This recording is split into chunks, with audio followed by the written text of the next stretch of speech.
Okay so hello traders, welcome back to trading plugs. जहाँ पर मैं देता रहता हूँ आप सभी को स्टॉक मार्केट एंड ट्रेडिंग से रिलेटेड कंटेंट। तो आज मैं इस वीडियो में सिंपली 30 मिनट के अंदर आपको पूरी स्टॉक मार्केट के बारे में बताने वाला हूँ। जैसा मैंने पिछली वीडियो बताई थी, आपको पूरा एक रोड मैप बताया था कि कैसे आप उस रोड मैप को फॉलो करके ऐसी क्या क्या चीज़ें हो सकती हैं जिनके थ्रू आप उन चीज़ों को फॉलो करके आप अपनी ट्रेडिंग जर्नी को स्टार्ट कर सकते हैं एंड या फिर आप अपनी ट्रेडिंग जर्नी को बेटर कर सकते हैं। सिंपली देखिए, जब भी हम किसी काम को स्टार्ट करते हैं तो उस काम का एक पूरे मैनर और या फिर कह सकते हैं कि पूरे एक वे में होना बहुत ज़रूरी है, क्योंकि स्टेप बाय स्टेप अगर आप प्रोसेस को फॉलो करते हैं तो आपके काफ़ी ज़्यादा चांसेस बढ़ जाते हैं किसी भी एक प्रोसेस में सक्सेस पाने के। अगर आप मान लीजिए कहीं आप मतलब एग्जांपल के लिए मैं आपको बचपन से आपके 12th तक की या फिर आपकी ग्रेजुएशन तक की पूरी अगर जर्नी बताऊँ तो देखिए, स्टार्टिंग में आप बिल्कुल प्ले स्कूल में जाते हैं, प्ले स्कूल के बाद आप नर्सरी में फर्स्ट में आते हैं, सेकंड में आते हैं, थर्ड में आते हैं। तो ये एक पूरी स्टेयर्स होती हैं, ये एक पूरा स्टेप प्रोसेस होता है। आप एक-एक स्टेप करके पूरा 12th तक पहुँचते हैं, 12th के बाद एक अपना बड़ा स्टेप लेते हैं, फिर आप ग्रेजुएशन में पहुँचते हैं। तो ऐसे ही हमारी ट्रेडिंग की जर्नी में भी पूरे स्टेप वाइज़ प्रोसेस बना हुआ होता है, जिन स्टेप्स को हमें फॉलो करके अपनी ट्रेडिंग जर्नी में आगे बढ़ना होता है। तो आज मैं उन स्टेप्स को थोड़ा-सा डिटेल में डिस्कस करने वाला हूँ। तो चलिए बिना ही टाइम वेस्ट करे वीडियो को स्टार्ट करते हैं। वीडियो को स्टार्ट करने से पहले चैनल को सब्सक्राइब कर दीजिएगा, वीडियो को लाइक कर दीजिएगा एंड अगर आपका कोई भी डीमैट अकाउंट नहीं है तो डिस्क्रिप्शन में लिंक दी हुई है, वहां से जाकर आप अपना डीमैट अकाउंट ओपन कर सकते हैं। तो चलिए लेकर चलता हूँ मैं आपको अपनी स्क्रीन पर। अब देखिए, जैसा मैंने यहाँ बताया कि 30 मिनट में मैं आपको पूरे स्टॉक मार्केट की कहानी बताने वाला हूँ। ठीक है, अब ये 30 मिनट सुन के आपको चीजें इम्पॉसिबल लग रही होंगी। क्या लग रही है? लेकिन अगर ये आपको इम्पॉसिबल लग रहा है तो ये बिल्कुल गलत है। क्यों? क्योंकि हमारी जो फाइनेंशियल मार्केट्स हैं, हमारी जो फाइनेंस की लाइन में चीज़ों को इतना कॉम्प्लिकेटेड कर दिया गया है ना, कि जो नॉर्मल इंसान होता है, उसे ये एक रॉकेट साइंस लगने लगती है। नॉर्मल इंसान को ये जो चीज़ होती है, ये रॉकेट साइंस लगती है। जिसकी वजह से उसे लगता है कि अरे भाई, ये तो मेरे लेवल की है ही नहीं, ये तो मुझसे बहुत ज़्यादा ऊपर है, मैं तो इसे कर ही नहीं सकता। वो करने से पहले ही हार मान लेता है। जितनी ज़्यादा है नहीं, इसमें ऐसे-ऐसे टर्म्स यूज़ करे जाते हैं, जो टर्म्स हालाँकि सिंपल वर्ड्स में समझे जा सकते हैं, लेकिन वहाँ पर उन टर्म्स को बहुत ज़्यादा वैल्यू दे दी जाती है एंड बहुत ज़्यादा उन टर्म को अ, हाई आइडेंटिफ़ाई कर दिया जाता है, मतलब थोड़ा-सा ज़्यादा उन्हें वेटेज दे दिया जाता है, ठीक है? अब नॉर्मल इंसान इस चीज़ को कुछ नेक्स्ट लेवल तक समझ लेता है, उसे बहुत ज़्यादा रॉकेट साइंस नेक्स्ट लेवल की चीज़ समझता है कि ये तो मेरे लिए है ही नहीं, लेकिन ऐसा नहीं है। ठीक है, अब यहाँ पर हम सिंपली बात करते हैं कि आखिर स्टॉक मार्केट है क्या? मैं यहाँ से पूरा आपको एक पूरा वे में बताते हुए चलूँगा। अगर हम यहाँ पर बात करें स्टॉक मार्केट, अब ये स्टॉक मार्केट है क्या? सिंपली देखिए, मैं यहाँ पर पूरा लिखते हुए आपको बताता चलूँगा। स्टॉक मार्केट में जहाँ पर आप स्टॉक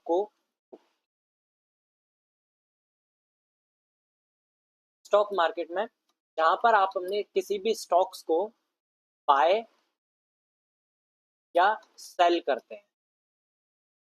सिंपली स्टॉक मार्केट वो है जहाँ पर हम किसी भी कंपनी के स्टॉक को बाय करते हैं और फिर सेल कर देते हैं। तो वहीं पर हम स्टॉक मार्केट होती है। अब ये स्टॉक बाय और सेल काम कैसे करता है? मान लीजिए एग्जांपल के लिए आपने कोई भी स्टॉक 100 रुपए के प्राइस पर खरीद लिया। ठीक है, अब वो स्टॉक बढ़ते हुए, जब आपने 100 रुपए की प्राइस पर खरीदा, वो स्टॉक बढ़ते हुए चला गया 150। ठीक है, अब यहाँ पर ये स्टॉक बढ़ा कब? क्योंकि लोगों को लग रहा था कि इसमें डिमांड आने वाली है एंड जैसे-जैसे लोगों ने इसे खरीदा तो लोगों को वो स्टॉक में डिमांड आने लगी एंड डिमांड के कारण स्टॉक ऊपर बढ़ गया। अब जिसने 100 रुपए पे यहाँ पर खरीदा था, उसे 50 रुपए का प्रॉफिट चल रहा है, ठीक है? अब जो लोगों ने यहाँ पर कहीं खरीदा होगा 110 पर, 120 पर, 130 पर, तो उन्हें उस हिसाब से 150 के लेवल तक का प्रॉफिट नज़र आ रहा होगा। तो हमें इस टाइप से ये हमारी प्राइस की मतलब स्टॉक्स की बाय एंड सेल की तरफ हम जानते हैं कि जब बाइंग होती है तो डिमांड आती है एंड सेलिंग होती है तो सप्लाई आती है। ऐसे ही देखिए, जैसे मैंने आपको समझाया कि जैसे जैसे स्टॉक को हम बाय करते हैं तो वहां पर डिमांड आ जाती है एंड जैसे जैसे स्टॉक को हम सेल करते जाते हैं। मान लीजिए किसी भी स्टॉक में आपको कोई न्यूज़ आ गई ऐसी, तो वहाँ पर सेल करते जाते हैं, तो वहाँ पर सप्लाई आने लगती है। ठीक है? ये होती है हमारी बाइंग एंड सेलिंग, और या फिर आप कह सकते हैं स्टॉक मार्केट का बेसिक। ठीक है? अब यहाँ पर किसी भी कंपनी के ऊपर जाने के ऊपर काफ़ी मल्टीपल फैक्टर्स डिपेंड करते हैं। अब वो मल्टीपल फैक्टर्स क्या-क्या हो सकते हैं? जैसे उसकी सेल्स कैसी है, ठीक है? कंपनी को कैसा प्रॉफिट हो रहा है। अब यहाँ पर ऐसी काफ़ी सारी टर्म्स हैं जो हम आगे वीडियो में डिस्कस करेंगे। तो मैं एक बार रब कर देता हूँ। काफ़ी सारी ऐसी टर्म्स हैं जिन्हें हम आगे वीडियो में डिस्कस करेंगे। एंड टोटली अगर मैं आपको बताऊं, तो यहाँ पर हम टोटली बात करते हैं किसी भी कंपनी के, जब ऊपर जाने की या नीचे जाने की बात करते हैं, तो हम यहाँ पर देखते हैं उसके फंडामेंटल्स कैसे हैं, उस कंपनी के फंडामेंटल्स। फंडामेंटल्स में काफ़ी सारी चीज़ें आती हैं, जैसे सेल्स है, कंपनी की ग्रोथ है, प्रॉफिट है, बैलेंस शीट है, और ये सारी चीज़ें, मतलब शेयर होल्डिंग्स क्या है, तो ये सारी चीज़ें फंडामेंटल्स के अंदर आती हैं। ठीक है? अब देखिए यहाँ पर स्टॉक मार्केट में दो चीजें होती हैं। एक होती है इन्वेस्टिंग, ठीक है, और दूसरी होती है हमारी ट्रेडिंग। अब ये इन्वेस्टिंग और ट्रेडिंग क्या है? इन्वेस्टिंग देखिए सिंपली, जब हम किसी स्टॉक को बाय करते हैं एंड उस स्टॉक को सालों के लिए बाय करके छोड़ दीजिए। लाइक 1 साल, 2 साल, 5 साल के लिए जब आप किसी स्टॉक को बाय करके छोड़ देते हैं, तो उसे हम कहते हैं इन्वेस्टिंग। अब ऐसा नहीं है कि आप इतने लंबे पीरियड के लिए ही बाय करके छोड़े, वो आपके हिसाब से डिपेंड करता है। लेकिन हम यहाँ पर ट्रेडिंग की बात करें, तो ट्रेडिंग होता है एक शॉर्ट टर्म मनी। इसमें आप ट्रेडिंग के भी काफी सारे टाइप्स होते हैं, अभी मैं आके डिस्कस करूंगा। इसमें हम क्या करते हैं, सिंपली किसी भी स्टॉक को खरीदते हैं, किसी भी स्टॉक को हमने बाय किया, और बहुत कम पीरियड में, या फिर आप कह सकते हैं कि डे बाय डे में उसे सेल कर दिया। ठीक है? तो ये होती है हमारी ट्रेडिंग। अब यहाँ पर देखिए, जो बंदा ट्रेडिंग करता है, जो बंदा इन्वेस्टर है, इन्वेस्टर भागता है ट्रेडर बनने के लिए। ठीक है? जिन्होंने ट्रेडिंग इन्वेस्टिंग से जर्नी स्टार्ट की है, वो ट्रेडिंग की तरफ भागते हैं। ठीक है? और जो लोग अपनी ट्रेडिंग से स्टार्ट करते हैं, वो लोग इन्वेस्टिंग की तरफ भागते हैं। अब ऐसा क्यों है कि देखिए, आपने जैसे बिल्कुल बिगिनर है आप, तो आप इन्वेस्टिंग से स्टार्ट करेंगे। आप पहले फंडामेंटल सीखेंगे कंपनी का, आप पूरा डाटा एनालाइज करेंगे, फिर उसके बाद आप कंपनी में इन्वेस्ट करना सीखेंगे, वहां से प्रॉफिट बनाएंगे। फिर आप स्टॉक्स में पहले ट्रेडिंग स्टार्ट करेंगे, आप इन्वेस्टर से आप ट्रेडर बन रहे हैं। स्टॉक में इन्वेस्टिंग स्टार्ट करी, वो स्टॉक में ट्रेडिंग स्टार्ट करी, डे बाय डे में इक्विटी में आप ट्रेड कर रहे हैं, वो आपकी ट्रेडिंग हो गई। अब फिर उसके बाद लॉन्ग प्रोसेस आता है, जो हमारा फ्यूचर एंड ऑप्शंस की हम बात करते हैं वहाँ। ठीक है? अब यहाँ पर देखिए, जब हम इन्वेस्टिंग की बात करते हैं, यहाँ पर मैं इन्वेस्टिंग की बात कर लेते हैं थोड़ी सी। जब हम यहाँ पर इन्वेस्टिंग की बात करते हैं, तो इन्वेस्टिंग कब की जाती है एंड कैसे की जाती है? देखिए सिंपली, अगर मैं यहाँ पर चेन बनाऊं, तो इन्वेस्टिंग की जाती है किसी भी कंपनी में, ऐसा आपको भी पता है। ठीक है? यहाँ पर लेकिन काफी सारे फैक्टर्स होते हैं, जिन फैक्टर्स में हम वो इन्वेस्टिंग कर सकते हैं। अब ये हमारा पहला मेथड था कंपनी के स्टॉक्स में इन्वेस्ट करने का। दूसरा क्या हो सकता है, हम म्यूचुअल फंड्स में इन्वेस्ट कर सकते हैं, एमएफ जिसे हम कहते हैं। अब म्यूचुअल फंड्स क्या होते हैं?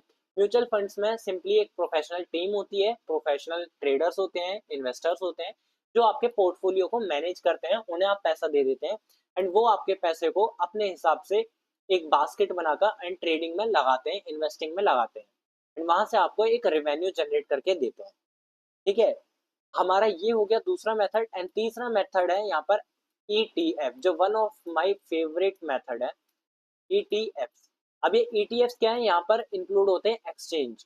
यहाँ पर आप जो इन्वेस्टिंग कर रहे हैं, वो डायरेक्ट एक्सचेंज में जा रही है। यहाँ पर किसी भी टीम के पास नहीं जा रही, किसी भी स्टॉक के, मतलब कंपनी के पास नहीं जा रही। आपकी यहाँ पर डायरेक्ट जो इन्वेस्टिंग है, वो आपकी एक्सचेंज के अंदर जा रही है। अब ये एक्सचेंज क्या होते हैं? एक्सचेंज सिंपली, जैसा कि आप सभी को पता है, अगर थोड़ा सा भी आप ट्रेडिंग में इन्वॉल्व है, तो एक्सचेंज होते हैं दो टाइप के। हमारे इंडियन एक्सचेंज है, पहला है NSC, national stock exchange, and दूसरा है हमारा बीएसई, बॉम्बे स्टॉक एक्सचेंज, जिसमें निफ्टी 50 एंड ये सारे आपने देखे होंगे, वो आते हैं एनएसई के अंदर, एंड सेंसेक्स वगैरह जो होते हैं वो आते हैं हमारे बीएसई के अंदर। ठीक है। अब यहाँ पर ईटीएफ्स के बाद काफी सारी और भी चीजें रहती हैं, जैसे बॉन्ड्स वगैरह, डेप्ट बॉन्ड वगैरह, वो सारी हम ज्यादा टेक्निकलिटी में नहीं जाएंगे, थोड़ा सा बेसिक पर हम बात करेंगे। अब देखिए, जब आप यहाँ पर इन्वेस्टिंग की बात करते हैं या फिर ट्रेडिंग की बात करते हैं, तो यहाँ पर एक बहुत बड़ा डाउट आता है, बहुत बड़ा सवाल आता है, या फिर आप कह सकते हैं टर्म आता है कि सेगमेंट कौन सा चूज करें, आपके लिए कौन सा सेगमेंट बेटर है।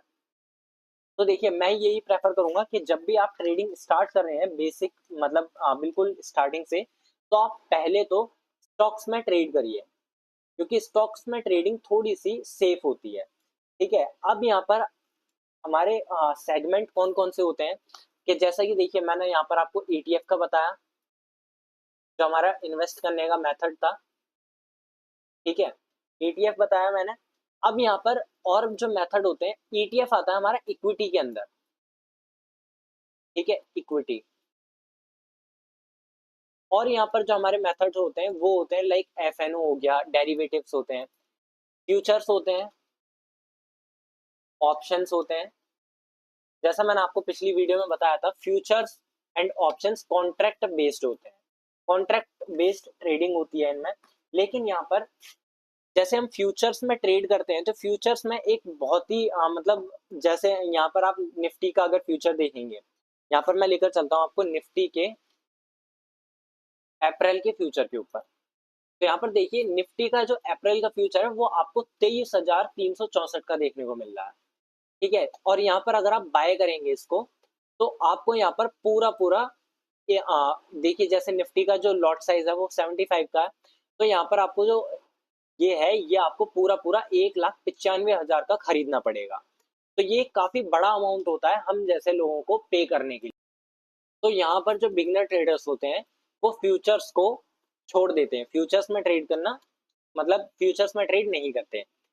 अब हम यहाँ पर बात करें ऑप्शंस की, तो ऑप्शंस जो बिगनर ट्रेडर्स होते हैं, बिगनर ट्रेडर्स को ऑप्शंस बहुत ज्यादा अच्छे लगते हैं, क्योंकि इसमें इन्हें इंस्टेंट पैसा बनता हुआ दिखाई देता है। लेकिन जो इंस्टेंट पैसा बनता हुआ दिखाई देता है, उतना ही ये रिस्की भी होता है, आपके मतलब काफी लोगों को इसने डुबाया भी है। तो इसलिए बिल्कुल सीख कर अगर आप प्रोसेस बाय प्रोसेस करते हैं, तो वहां पर आप ऑप्शंस ट्रेडिंग में एक अच्छा पैसा बना सकते हैं। अब हमने देखा सेगमेंट की, हम जैसे बात कर रहे थे, तो हमारा पहला सेगमेंट था इक्विटी, दूसरा हमने देख लिया फ्यूचर्स, एंड तीसरा देख लिया ऑप्शंस। ठीक है। अब हम वापस यहाँ पर इन्वेस्टिंग पर आते हैं। तो इन्वेस्टिंग में देख लिए, जब भी हम कहीं भी इन्वेस्ट करते हैं, तो इन्वेस्ट करने के लिए सबसे जो बड़ा मेन पॉइंट आता है, वो एक ही रहता है, फंडामेंटल एनालिसिस। Fundamental analysis. अब ये फंडामेंटल एनालिसिस क्या होते हैं? देखिए, कहीं भी आप अगर इन्वेस्ट करते हैं, लाइक ईटीएफ्स में है, ईटीएफ की इन्वेस्टिंग मैं आपके लिए पहले वीडियो बना चुका हूँ, लेकिन एक बार मैं फिर से बता देता हूँ। जैसे आप ईटीएफ में इन्वेस्ट करते हैं, तो एक्सचेंज में इन्वेस्ट होता है वो।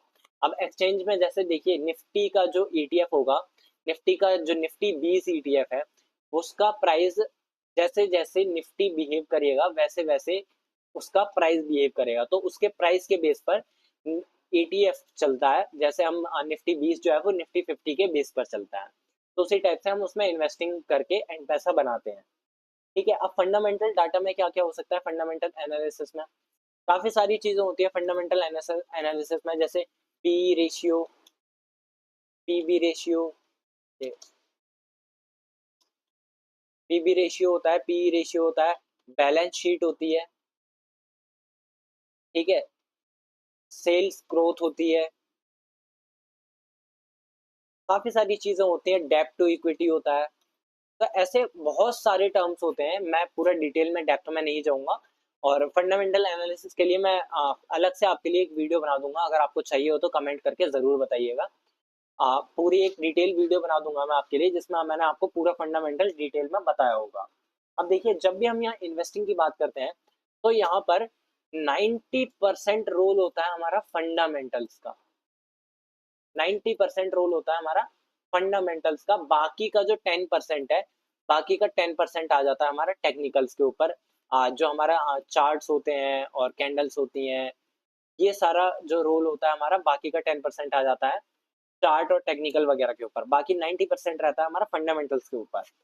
ठीक है, उसके बाद हम देखते हैं what to learn in trading. अब देखिए मैं आपको एक गोल्डन स्टेटमेंट देता हूँ कि भाव भगवान है। यहाँ पर मैं इधर लेकर चलता हूँ आपको, भाव भगवान है। अब देखिए जब हम यहाँ पर ट्रेडिंग की बात कर रहे होते हैं, तो ट्रेडिंग में हमें जो प्राइस की मूवमेंट होती है वो बहुत ज्यादा मैटर करती है कि प्राइस कैसे मूव कर रहा है। अब देखिए जैसे यहाँ से आप देख रहे हैं जो आज की मार्केट है, उसमें मार्केट ओपन हुई, नीचे आई, फिर यहाँ से साइडवेज हुई, फिर थोड़ा सा बुलिश मोमेंटम दिखाया एंड क्लोज कर गई। तो ऐसे करके ये जो प्राइस मूव कर रहा है, ये किस तरीके से मूव कर रहा है, क्या इसका नेक्स्ट एक्शन हो सकता है, तो उसे ही हम प्राइस एक्शन बोलते हैं कि प्राइस किस टाइप से एक्शन ले रहा है। ठीक है, तो यही होता है हमारा प्राइस एक्शन। अब मैं भाव भगवान है क्यों बोल रहा हूँ, क्योंकि आप अगर ट्रेडिंग कर रहे हैं तो आपको भाव को भगवान मान के चलना है। ठीक है, अब ये हम भाव मतलब कैसे देख सकते हैं, सिंपली अगर मैं आपको बताऊं तो हमें ट्रैक करनी है प्राइस मूवमेंट। प्राइस मूवमेंट को ट्रैक करने के लिए हमें क्या सीखना पड़ेगा, टेक्निकल एनालिसिस। मैं आपको बहुत शॉर्ट में बताकर चल रहा हूँ एंड बहुत आसान वे में, ऐसे कि बिल्कुल कोई भी छोटा बच्चा भी, सेवन्थ एट्थ का बच्चा भी अडॉप्ट कर सके। ठीक है, यहाँ पर मतलब प्राइस मूवमेंट देखने के लिए हमें टेक्निकल एनालिसिस सीखना पड़ेगा। अब टेक्निकल एनालिसिस सिंपली आपको बताऊं तो हमें प्राइस की मूवमेंट की स्टडी करनी पड़ेगी, प्राइस की स्टडी करनी पड़ेगी हमें। तो इस टाइप से हमारा टेक्निकल एनालिसिस के बेस पर फिर हम अपने ट्रेंड्स को फाइंड कर सकते हैं, सपोर्ट एंड रेजिस्टेंस फाइंड कर सकते हैं, और बाकी बहुत सारी चीजें होती हैं टेक्निकल एनालिसिस में, वो हम आगे जानेंगे और वीडियोस में। ठीक है, अब देखिए यहाँ पर मैंने आपको बेसिक बेसिक काफी सारा कुछ बता दिया। अब यहाँ पर हम बात करें तो जो भी मैंने ये आपको बताया, ये सिंपल बस 30% का था। जो भी मैंने आपको बताया ट्रेडिंग का, इन्वेस्टिंग का, आपकी स्टॉक मार्केट की जर्नी का जो भी था, ये ओनली आपका 30% था। अब आप बोलेंगे कि 30% था, फिर पूरी नॉलेज कौन देगा हमें।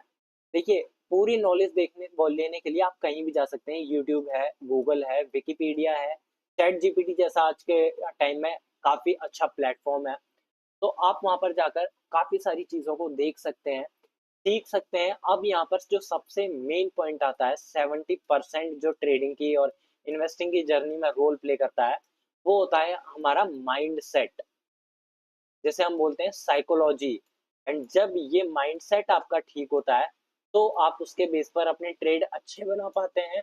लाइक आप रिस्क रिवॉर्ड रेशियो अच्छा कर पाते हैं, साइकोलॉजी अच्छी कर पाते हैं, रिस्क मैनेजमेंट, मनी मैनेजमेंट अपना अच्छा कर पाते हैं। अब देखिए यहाँ पर जो बिगनर ट्रेडर्स होते हैं, वो बहुत बड़ी गलती करते हैं यहाँ पर, कि वो अपनी जो ट्रेडिंग की जर्नी है, लाइक वो ट्रेडिंग बहुत जल्दी स्टार्ट कर देते हैं एंड उसे ट्रैक नहीं करते कि वो किस टाइप से प्रॉफिट और लॉस में चल रहे हैं, क्या उनका टोटल जो उनका ट्रेड का पूरा डाटा है वो ट्रैक नहीं करते हैं। तो उसके लिए, ट्रैक करने के लिए आपको सिंपली कुछ नहीं करना। यहाँ पर आप अगर धन में अकाउंट ओपन कर लेंगे, धन में अकाउंट ओपन करने के बाद आपको धन वेब पर आ जाना है एंड धन वेब पर आपको एक काफी अच्छी चीज देखने को मिलती है, जो कि हमारा ट्रेडिंग जर्नल। ट्रेडिंग जर्नल आपको हेल्प करती है आपके ट्रेड्स को मैनेज करने के लिए, आपकी होल्डिंग्स को मैनेज करने के लिए, आपके पास्ट ट्रेड की या फिर पास्ट ट्रेड की गलतियों से सीखने के लिए। तो यहाँ पर देखिए आपका पूरा ओवरव्यू मिल जाएगा, होल्डिंग्स का, इन्वेस्टमेंट वगैरह का, पास्ट ट्रेड मिल जाएंगे। ठीक है, और स्टेटमेंट एंड रिपोर्ट्स वगैरह आपको यहाँ पर सारी चीजें देखने को मिल जाएंगी। तो इस टाइप से आप यहाँ पर ट्रेडिंग जर्नल को यूज करके अपनी ट्रेडिंग जर्नी को और ज्यादा बेटर कर सकते हैं। तो चलिए ये सारी चीजें मैंने आपको बता दी हैं, एंड कोई भी अगर आपको कंफ्यूजन होती है तो आप मुझसे कमेंट करके जरूर पूछिएगा।